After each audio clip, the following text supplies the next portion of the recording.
Hey guys, welcome to Fishing Tackle Channel. I just came up with this crazy idea. Maybe it'll work or maybe it won't. So these are little strips that I'm gonna use, almost like a squid strip. But as you know, these are one of these car washing PVA little sponges, and it sucks up like crazy amount of liquid.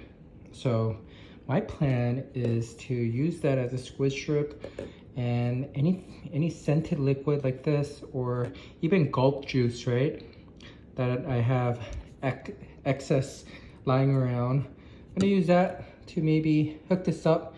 Maybe I'm thinking of even cutting a little square piece and match it up with one of these jig strips to jig for it without using those expensive gulp that you have to constantly replace. And these are pretty hardy, so most likely it's not going to easily get ripped from most of the fish.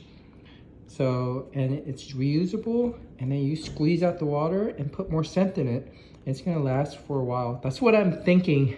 But make sure to subscribe to my video. I'm going to take this out this weekend to fish for black sea bass for deep sea fishing, and I'll make some videos and I'll provide a follow-up video on this. So make sure, if you want to see the follow-up, like this video, leave a comment, and make sure you subscribe, and I'll come up with another video, tell you what the result would be.